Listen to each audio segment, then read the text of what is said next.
আছেন যিনি 500 বছরের স্বপ্ন পূরণ করে অযোধ্যায় রাম মন্দির সুপ্রিম কোর্টের নির্দেশ মেনে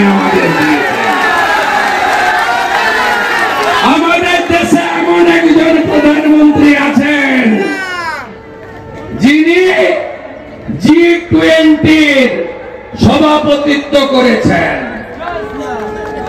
আমাদের দেশে এমন একজন প্রধানমন্ত্রী আছেন যিনি ডক্টর শ্যামা প্রসাদ মুখার্জি এক দেশ এক নিশান এক প্রধান এক বিধান 370-35 রেখে উপড়ে ফেলে দিয়ে কাশ্মীরে ভারতের ঝান্ডা উড়িয়েছেন।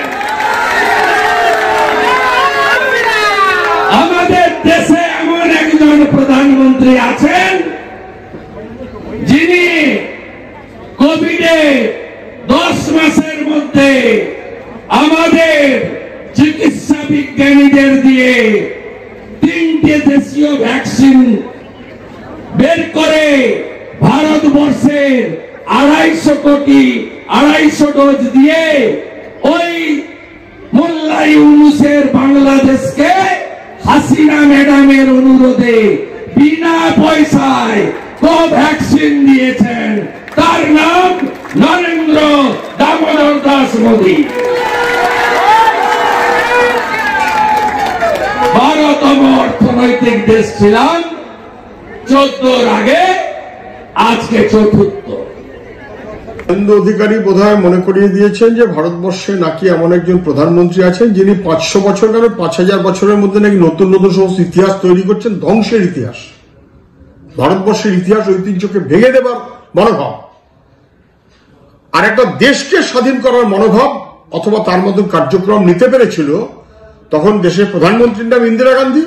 তখন পশ্চিমবাংলায় জ্যোতিবস সহ সবাই মিলে ইন্দিরা গান্ধীর কাছে প্রথম বলেছিলেন বাংলাদেশের পাশে দাঁড়ানো, বাংলাদেশের মুক্তিযুদ্ধের পাশে দাঁড়ানো। ফলে এপার বাংলার মানুষ এবং ভারত সরকার তারা যে ভূমিকা নিতে পেরেছিলেন সাহায্য করার জন্য, একটা দেশ গড়ে তোলার জন্য, সেইটাকে ধ্বংস করার চেষ্টা এখন অনেকে মিলে করছেন, কিন্তু তাতে কোনো লাভ হবে না। ওটা দিল্লিওয়ালারা খুব একটা কিছু এখনো নাড়াচাড়া করছেন বলে মনে হচ্ছে না, কিন্তু একটু পারলে বুঝুক যে ওপার হোক এপার হোক সর্বত্রই সংখ্যালঘু মানুষের অধিকারটা গুরুত্বপূর্ণ। জানি না আমি বাংলাদেশে কিছু প্রলাপ বকার লোক সংখ্যায় বেড়ে গেছে কিনা, নাকি কি বিপ্লব হয়েছে এবং তার মধ্যে দিয়ে মৌলবাদী শক্তির আস্ফালন বাড়ছে, মন্দির মসজিদ তার উপরে আক্রমণ হয়েছে, বহু মানুষ ইতিমধ্যে মারা গেছেন, খুন হয়েছেন, তার মধ্যে সংখ্যাগরিষ্ঠ মানুষ হচ্ছে মুসলিম সম্প্রদায়, এমনকি ওখানকার সংখ্যালঘু হিন্দু সম্প্রদায়ের মানুষ তারা পর্যন্ত আক্রান্ত হচ্ছেন, শিক্ষার 12টা বেজে যাচ্ছে, ভাইস চ্যান্সেলরকে রেজিগনেশন দিতে হচ্ছে, ইত্যাদি ইত্যাদি। ফলে গোটা দেশটাকে যারা ধ্বংস করছে তারা একবার বলছে বাংলা বিহার উড়িষ্যা দখল করবো, এই ব্রিটিশ পায়গম্বর নাকি সব, এখন বলছেন 7 সিস্টার্স দখল করবো। এসব বান্ডিল হয়ে যাবে যখন মানুষ ও বাংলায় রুখে দাঁড়াচ্ছে, তখন এইসব আওয়াজ যারা দিচ্ছেন মৌলবাদীরা তারা বান্ডিল হয়ে যাবে। কেন? বাংলাদেশের মানুষ লড়াই করেই বাংলাদেশ তৈরি করেছেন।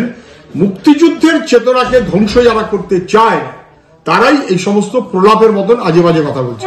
বাংলাদেশের যে ঘটনাবলী এটা খুবই দুশ্চিন্তাজনক, এটা সবাই বুঝতে পারছেন। ভারত সরকারও তার দুশ্চিন্তা প্রকাশ করেছে। আমাদের পার্টির পলিট ব্যুরো ইতিমধ্যেই বিশেষ করে বাংলাদেশে যেভাবে হিন্দু সহ সংখ্যালঘু মানুষের উপরে নানা নিপীড়ন হচ্ছে তার বিরুদ্ধে পদক্ষেপ করার কথাই বলেছে, এবং এইটার সুযোগ নিয়ে ভারতে কেউ সাম্প্রদায়িকতা করলো আর পাল্টাপাল্টি বাংলাদেশে একটা সাম্প্রদায়িকতা হলো, বাংলাদেশের সাম্প্রদায়িকতার বিরুদ্ধে আমরা একই রকম সুরে চললাম, তাতে প্রতিবেশী দেশগুলোর মধ্যে পরিবেশটা বিপজ্জনক হচ্ছে এবং সেটা হিন্দু মুসলমান ভাষা ধর্ম নির্বিচারে সংখ্যালঘু সংখ্যাগুরু কোনো মানুষের পক্ষে এটা কাম্য নয়।